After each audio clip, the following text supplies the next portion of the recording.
Left hand science நேர்களுக்கு வணக்கங்க. இப்போது ஒரு ஜாதகத்துலிங்க செவ்வாயும் சனியும் இணைந்திருந்தால் யோகத்தை கொடுக்க மாட்டாங்க அப்படிங்கிறது பொதுவாக பாவக்கிரகங்களாக வர்றாங்க அவங்க ரெண்டு பேரும். அப்படின்னா இந்த செவ்வாயும் சனியும் இணைந்திருந்தால் பெரிய யோகத்துங்களில் கிடைக்காது அப்படிங்கிறது பொதுவாக நம்ம பார்த்துட்ருப்போம். ஆனால் இப்போவுமே நான் சொல்கிற மாதிரி அவங்க இந்த லக்னத்துக்கு யார் அதையும் நம்ம பார்த்துட்டு தான் நம்ம அடுத்த முடிவுக்கு நம்ம வர முடியும். அப்படி வரும்பொழுது இப்போ மிதுன லக்னம்னு வச்சுக்கோங்க. மிதுன லக்னத்திற்கு 3 செவ்வாயும் சனியும் இருக்கிறாங்கங்க. அப்படின்னா செவ்வாயும் சனியும் பாவக்கிரகங்களாக 3 இருப்பது 3 உபஜயஸ்தானம் என்று சொல்லக்கூடிய 3, 6, 10, 11 பாவக்கிரகங்கள் இருக்கலாம். ஆனாலும் அவங்க பார்க்குறத பொறுத்து தான் அடுத்த முடிவுக்கு நம்ம வர முடியும். 3 இருக்கிறாருங்க, நல்லதை தாங்க பண்ணுவார் அப்படின்னு நம்ம உடனே முடிவு பண்ண முடியாது அப்படிங்கிறதுக்காக சொல்கிறேன். அதெல்லாம் தனித்தனியாக சொல்லிடுறேன். சனி எப்படி வரும், செவ்வாய் எப்படி பண்ணுவோம் சொல்லிடுறேன். ஆனால் இந்த இடத்துல மிதுன லக்னத்திற்கு 6, 11 கூடையவர் செவ்வாய், 8, 9 கூடையவர் சனி. மொத்தத்தில் 6ஆம் அதிபதியாக செவ்வாயும் 8ஆம் அதிபதியாக சனியும், அதுக்கு அடுத்தபடியாக 9ஆம் அதிபதியாக சனியும் 11ஆம் அதிபதியாக செவ்வாயும் வர்றாங்க. அப்படிங்கிறப்போ இவங்க யாரை பார்க்கணும், எந்த வீட்டை பார்க்கணும் அப்படின்னா சனி 9ஆம் வீட்டை பார்க்கணும், செவ்வாய் 11ஆம் வீட்டை பார்க்கணும். அப்படி இருந்தால் அவங்க ஓரளவுக்கு நன்மைகளை செய்வார்கள். ஆனால் இந்த இடத்துல 2 பேரும் சேர்ந்துருக்காங்களே அது ஒரு பிரச்சனை. இவங்க 2 பேர் எந்த வீட்டை பார்க்குறாங்க அப்படிங்கிறதும் பிரச்சனை. அப்படி வரும்பொழுது இந்த செவ்வாயும் சனியும் சிம்மத்தில் இருக்கும் பொழுது 4, 7, 8 பார்வை செவ்வாய்க்கு உண்டு.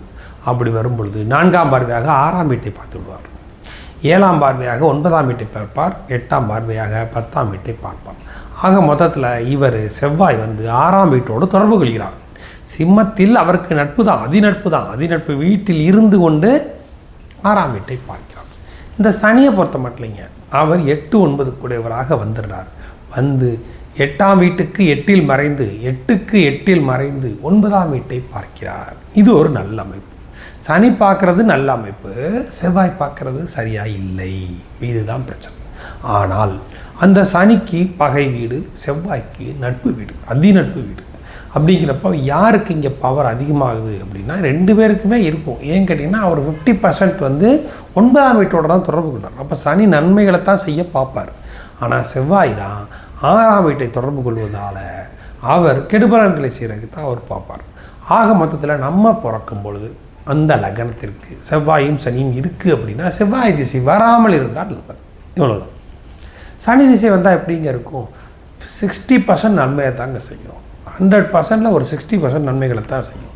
ஆனால் அதே சமயம் அதுலேயும் ஒரு விஷயம் இருக்குது. இந்த செவ்வாயும் சனியும் இருக்கும் வீட்டதிபதியான சூரியன் மட்டும் நல்ல இடத்துல இருந்துட்டாங்கன்னா 2 பேருமே நன்மைகளை தாங்க செஞ்சாகணும். கெடுபலன்கள் அவ்வளோ சீக்கிரம் பண்ண மாட்டாங்க அப்படிங்கிறது தான், வேற நல்ல. அதுலேயும் செவ்வாய் பண்ணாரா இல்லையோ சனி நன்மைகளை நல்லாவே தருவார் அப்படிங்கிறது தான். அப்படி வரும்பொழுது இப்போ இந்த செவ்வாயும் சனியும் சேர்ந்துருக்கும் போது சூரியன் இங்கே இருந்தால் எப்படி வருது, அவங்களுடைய பார்வை எப்படி வருது, அதனால் என்ன நன்மைகள், இல்லைன்னா அந்த அந்த கிரகங்களை வேறு சுப கிரகங்கள் பார்த்தா எப்படி இருக்கும் அப்படிங்கிறதையும், அதே சமயம் இந்த செவ்வாயும் சனியும் சேர்ந்து 3இல் இருக்கும்போது இவங்க 2 பேரும் 6, 8 கூடையவராக வரும்பொழுது கொஞ்சம் நம்ம ரொம்ப யோசிக்கிற மாதிரி வரும், பலன்கள் எப்படி இருக்கும் அப்படிங்கிறது. ஆனால் மற்ற கிரகங்கள் ராகுனுடைய தொடர்பு இல்லாமல் இருக்கணும், அது ஒரு முக்கியமான விஷயம். சூரியன் இவங்களோட தொடர்பு இல்லாமல் வேறு இடத்துல பலமாக இருந்துட்டாருன்னா நல்ல யோகம் அமைப்பு. அதே சமயம் சுக்கிரனும் புதனும் வேறு இடங்களில் மறைஞ்சு நல்ல இடத்துல இருந்துட்டாங்கன்னா பெரிய கெடுபலன்கள் இருக்காது. இல்லைங்க சுக்கிரனே சனியை பார்க்குறாருங்க, அப்போ ஓரளவுக்கு நன்மைகள் நல்ல பலன்கள் அமையும் அப்படிங்கிறது தான்.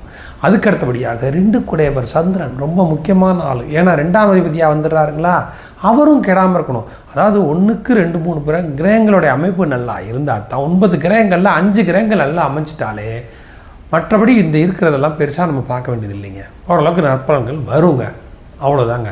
இப்போ வரும்பொழுது இப்படி இருந்தால் என்ன வருது அப்படிங்கிறதையும் நம்ம பார்ப்போம். இப்போ பாருங்கள், கண்ணியில் மிதுன லக்னம் 3இல் சனியும் செவ்வாயும் 4, 7, 8 பார்வையாக செவ்வாய் 6ஆம் வீட்டை பார்ப்பார், 9ஆம் வீட்டை பார்ப்பார், 10ஆம் வீட்டை பார்ப்பார். இந்த லக்னத்திற்கு சுத்தமாக ஆகாதவர் நம்ம சொல்லுவோம். அவர் 6ஆம் வீட்டை பார்க்கக்கூடாது பார்க்குறாரு, 9ஆம் வீட்டை பார்க்கக்கூடாது பார்க்குறாரு. அப்போ செவ்வாய் இந்த வீட்டு அவருக்கு அதிநட்பு வீடு இருந்தாலும் பார்க்கறதுனால இந்த செவ்வாய் திசை பெரிய யோக அமைப்புகளை கொடுக்காது. ஏன்னாங்க நட்பு வீட்டில் தானங்க இருக்காரு அப்படின்னா நட்பு வீட்டில் இருந்து யோகாதிபதியோடு இருக்கிறாரு. யோகாதிபதியோடு இருந்தாலும் இந்த யோகாதிபதி 9ஆம் வீட்டை பார்க்கிறார். ஆக மொத்தத்தில் 8ஆம் வீட்டிற்கு 8இல் சனி மறைகிறார். அப்படிங்கிறப்போ சனி நன்மைகளை செய்வார். செவ்வாய் அந்த அளவுக்கு நன்மைகளை தர முடியாத நிலைமையில் இருப்பாருங்கிறக்காக நான் சொல்ல வர்றேன்.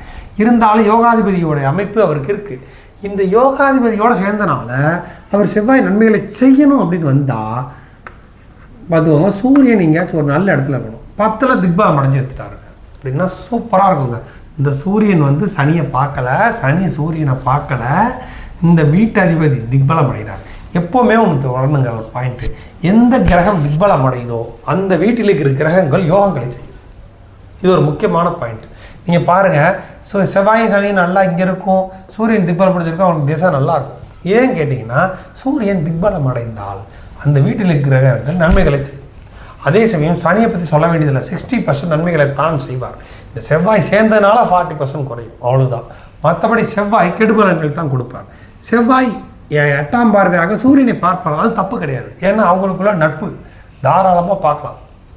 ஏன்னா அவர் 3 குடையவராக அவர் பார்க்குறாரு, அவங்களுக்குள்ள பார்த்துக்கலாம். சனி பார்க்கல. அப்படிங்கிறப்போ இந்த சூரியன் திக்பலம் அடைந்து இருந்தார் அப்படின்னா அந்த செவ்வாய் சனி ரொம்ப டாப்பாக இருக்குங்க. வேற எங்கேயாச்சும் போய் இருந்துட்டாரு, கெட்டு போய் இங்கெல்லாம் சூரியன் போய் இங்கே கெட்டு போயிட்டாருன்னா இந்த செவ்வாய் திசை ரொம்ப கெடுக்கும். சனி திசை 50% தான் நன்மைகளை செய்யும். இல்லைங்க அப்படி இல்லைங்க, சுக்கிரன் இங்கே இருக்கிறாருங்க, இது சூப்பருங்க. எப்படி சூப்பர் அப்படின்னு கேட்டிங்கன்னா, லக்னத்திற்கு 1, 5, 9 என்று சொல்லக்கூடியவர்களில் புதன் சுக்கிரன் சனி 3 பேராக வந்து இந்த 5ஆம் அதிபதி 9ஆம் வீட்டில் இருப்பது மிகப்பெரிய யோக அமைப்பு. அதுக்கடுத்தபடியாக 9ஆம் அதிபதியை 5ஆம் அதிபதி பார்ப்பது நல்ல யோகம். ஆக மொத்தத்தில் சனி திசை ரொம்ப டாப்பாக இருக்கும். சுக்கிரன் இங்கேருந்து பார்த்துட்டாருன்னா செவ்வாய் திசையும் பெரிய கெடுதல்கள் இருக்காது. ஏன் கேட்டிங்கன்னா 5ஆம் அதிபதியின் பார்வையை செவ்வாய் வாங்கிக்கிறார். அப்படிங்கிறப்போ இப்போ குறையும், இந்த இடத்துல தான் குறையும். செவ்வாயினுடைய கெடுபலன்கள் இப்போ தான் குறையும். சனியை பொறுத்தப்பட்ட சொல்ல வேண்டியதே இல்லை, சுக்கிரன் பார்த்துட்டாரு அப்படின்னாலே இன்னும் நல்ல நன்மைகளை அவர் செய்ய ஆரம்பிச்சிருவார். ஏன்னா 5, 9 குடையவர்கள் பார்த்து கொள்கிறார்கள். அப்படிங்கிறப்போ அது நல்ல பலனை கொடுக்கும். இல்லைங்க இங்கே சூரியன் திக்பலம் அடைஞ்சிருக்காரு அப்படின்னா இந்த 2 திசையுமே நல்லா இருக்கும். சூரியனும் திக்பலம் அடைஞ்சு சுக்கிரனும் இங்கே இருந்துட்டா சொல்ல வேண்டியதே இல்லை. ஓரளவுக்கு நல்லாவே செவ்வாயின் சனியும் 3ஆம் வீட்டு உபஜயஸ்தானத்தினுடைய நற்பலன்களை கொடுப்பார்கள். என்னதான் இருந்தாலும் செவ்வாய் திசையில் கடன் சில பிரச்சனைகளை செவ்வாய் கொடுப்பார். மேஜராக இருக்காது, கொஞ்சம் குறையும், சமாளிக்கிற அளவில் இருக்கும். அதுக்கு அடுத்தபடியாக இந்த 2ஆம் அதிபதியான சந்திரனும் நல்ல இடத்துல இருக்கணுங்க. அவரும் இங்கே போய் கெட்டு இருந்தாருன்னா இப்போ நம்ம பேசுகிறதுல 50% தான் பலனே கிடைக்கும். எதுக்கு சொல்ல வரேன்னா, இந்த லக்னத்துக்கு 2 குடையவரான சந்திரன் ரொம்ப முக்கியம். அவர் நல்ல இடத்துல இருக்கணும், தேவையான சந்திரன் ஆகக்கூடாது, பாவக்கிரங்களோட இணைந்து விடக்கூடாது. இதான் அப்புறம் கணக்கு பூரா மாறிடுங்கிறக்காக சொல்ல வரேன். நீங்கள் இப்படி சொன்னீங்களேங்க ஆனால் அப்படி பண்ணுதே அப்படின்னு நம்ம கேட்கக்கூடாது. கேட்டால் இதுதான் பதில். அந்த கிரகங்கள் மாறி இருந்தால் குழப்பத்தை கொண்டு வந்துடும், வேற ஒன்றும் கிடையாது. ராகு கேது கூட சம்மந்தம் இல்லாமல் இருந்தால் ரொம்ப நல்லது. இப்படி தான் நம்ம பார்க்கணும். செவ்வாய் சனி சேர்ந்துருந்தால் 2 பேருமே கெடுதல் பண்ணுவாங்க அப்படின்னு எடுத்துக்கக்கூடாதுங்கிறக்காக நான் சொல்கிறேன். சனி வந்து 9ஆம் வீட்டை பார்க்கிறார், 8ஆம் வீட்டுக்கு மறைகிறார். செவ்வாய் 11ஆம் வீட்டை பார்க்கலை, 4ஆம் வீட்டை பார்க்கிறார். அதுக்காகத்தான் நான் இந்த லக்னத்தை போட்டு இதே சொன்னேன். இந்த மாதிரி வரும்பொழுது செவ்வாய் திசை கெடுக்கும், சனி திசை நல்லது செய்யும் நான் சொன்னேன். சுபக்கிரகங்கள் பார்வை இருக்கும்போது ரொம்ப நல்லா இருக்கும். இப்படி தான் நம்ம பார்க்கணும். உங்களுக்கு வந்து டவுட்ஸ் இருந்தாலும் கமெண்ட்ஸ் சொல்லுங்கள்.